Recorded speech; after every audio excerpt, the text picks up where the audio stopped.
Olá, caríssimos, sejam todas e todos muito bem-vindos. Vou fazer uma aula muito sutil, muito interessante. Eu vou discutir a ideia de inversão em matemática. E em seguida eu vou fazer uma outra aula só dedicada ao cálculo da inversa de uma função. Vai ser uma coisa que vai nos tomar um tempo particular para calcular inversas de funções. Mas hoje eu vou discutir a ideia geral de inversa, de função, de matrizes, de tudo o que for possível. Eu vou discutir como é que a gente pensa em inverter um objeto dentro da matemática. Qual é o contexto para se fazer isso? Mas antes, uma observação de natureza linguística, gramatical. Qual é a palavra certa para uma coisa que tem uma inversa? Ela é invertível ou inversível?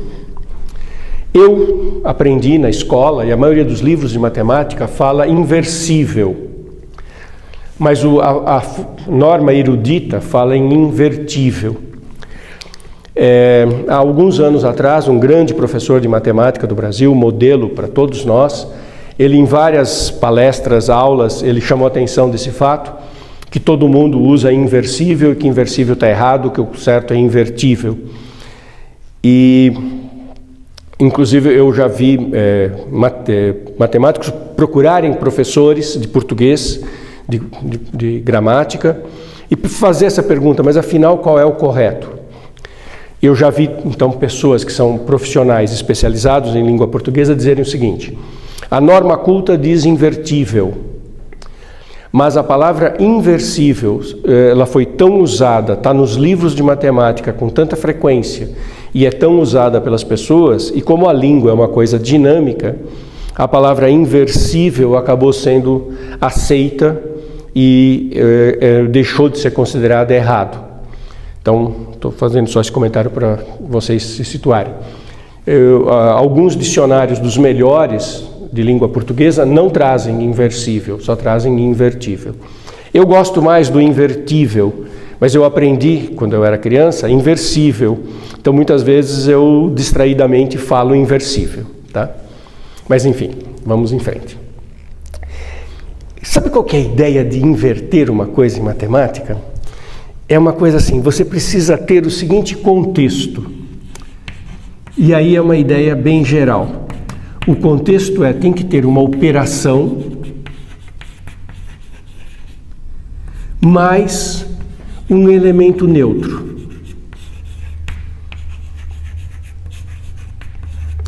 Se você estiver num contexto matemático em que tem uma operação e um elemento neutro, aí sabe qual que é a ideia de inverter? Você tem um objeto, você pensa na seguinte situação: eu tenho esse objeto, eu vou fazer a operação, quando eu vou procurar um outro objeto, que eu vou fazer a operação, primeiro objeto e o segundo objeto dentro dessa operação, e vai resultar o neutro.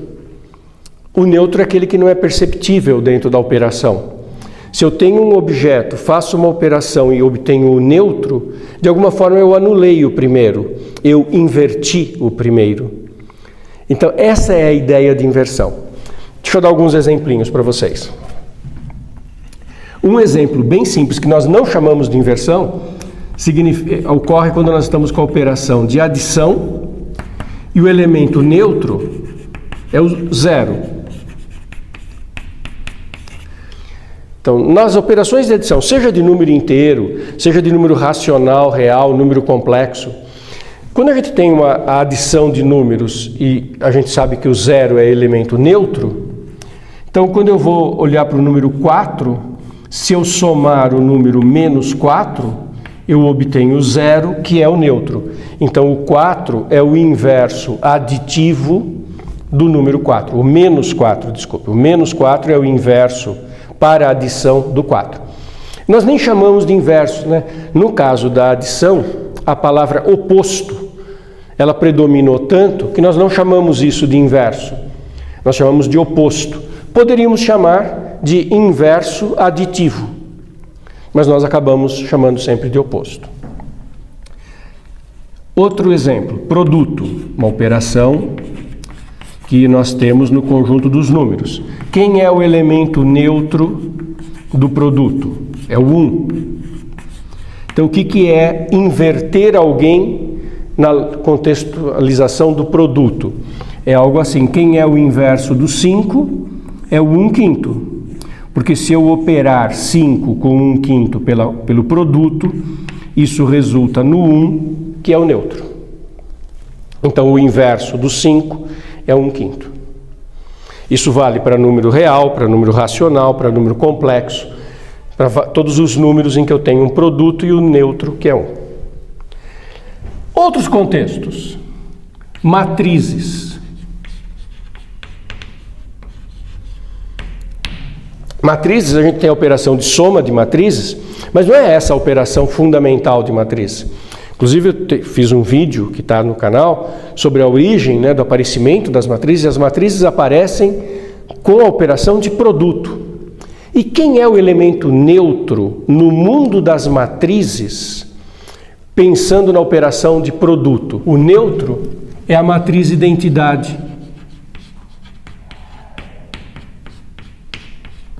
A matriz identidade. Quem é a matriz identidade de uma certa ordem, de ordem N? A matriz identidade é a matriz que tem 1 na diagonal principal e 0 em todas as outras posições.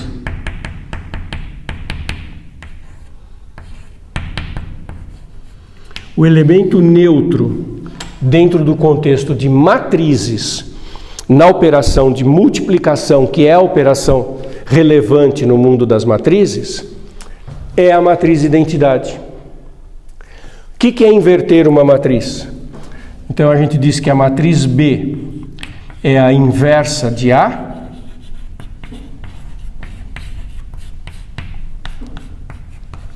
Se A vezes B é igual a B vezes A, e é a matriz identidade, na mesma ordem das matrizes. A gente só aplica isso para matrizes quadradas. Então, uma matriz A tem uma inversa B, se o produto delas, produto de matrizes, der a identidade. Eu coloquei nas duas ordens, AB e BA, sabe por quê? Porque o produto de matrizes não é comutativo, nem sempre AB é igual a BA. No caso em que eu imponho que AB é identidade, automaticamente BA também é identidade.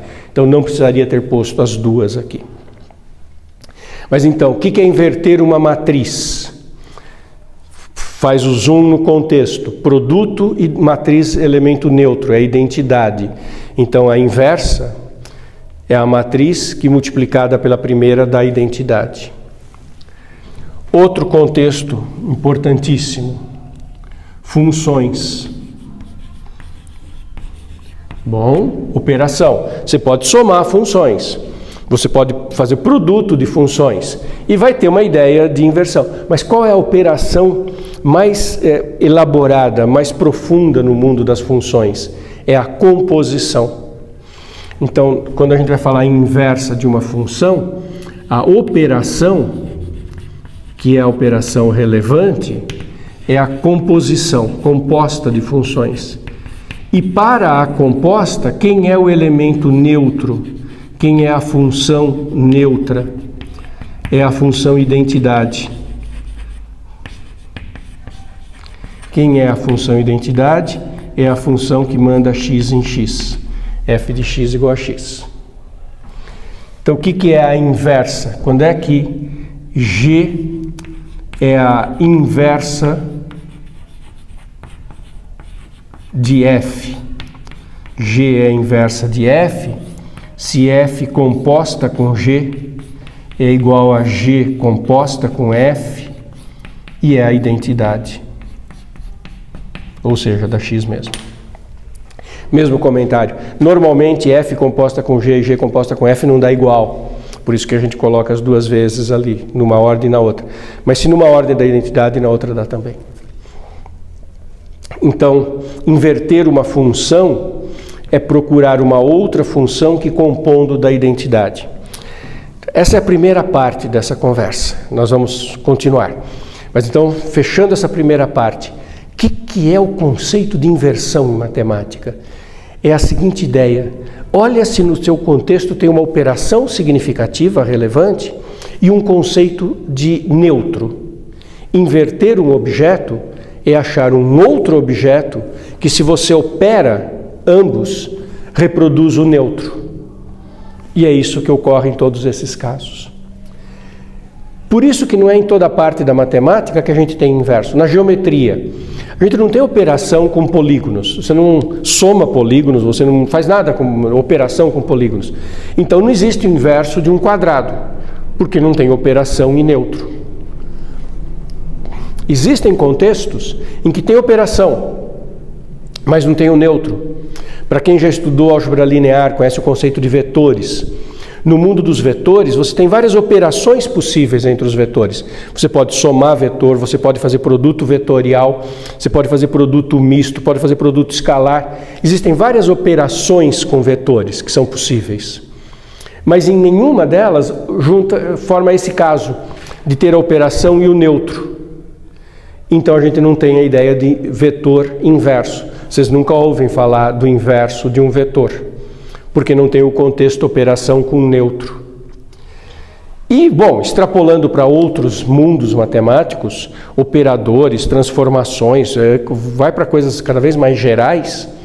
Quando você tem um contexto operacional com neutro, você pode falar de inversão. Então você pode ter um operador que inverte outro operador em contextos muito sofisticados. E sempre com essa ideia, quando você tem o que é o inverter? É operar e dar o neutro. É uma ideia muito rica. Pergunta que vem naturalmente: sempre tem inverso? Vamos lá. Para adição, inverso aditivo, que é o oposto. Sim, todo mundo tem um inverso e não vão perder tempo com isso. Dado um número qualquer, você pega menos ele, faz a soma, dá zero. Não tem por que perder muito tempo com isso. Produto, todo mundo tem inverso? Inverso multiplicativo existe sempre? Quase sempre. Só tem um número que não tem inverso multiplicativo, que é o zero. Não tem 1 sobre 0. Qualquer outro número não nulo, você faz A vezes 1 sobre A, isso dá 1. É o inverso multiplicativo.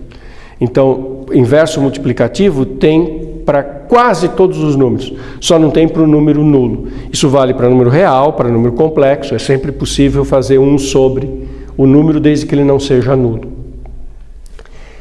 E para matrizes e para funções? Aqui a coisa é bem mais sutil. Matrizes. Quando que a matriz A, uma matriz A e J, N por N, ela é invertível? Sempre? Não. Ela é invertível, teorema. Se e somente se o determinante da matriz é diferente de zero.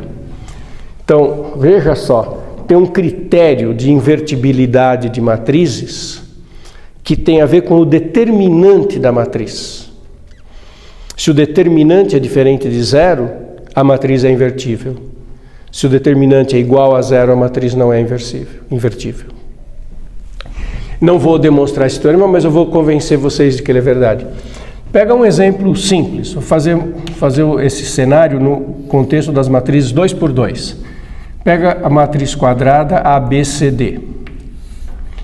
Será que ela é invertível? Bom, ela vai ser invertível se existir uma matriz X, que eu vou chamar de matriz incógnita, XYZT, que multiplicada uma por outra dá identidade.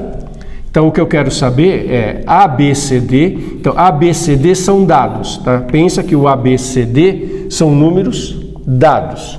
E eu procuro saber se sim ou não, eu encontro XYZT com a propriedade de que quando eu faço o produto matricial, dá identidade 1001. Se eu conseguir achar XYZT, é porque a ABCD era invertível. Se eu não conseguir achar, é porque a ABCD não era invertível. Quando eu faço esse produto matricial, eu vou obter 4 equações. AB com XZ, AXBZ, tem que ser igual a 1.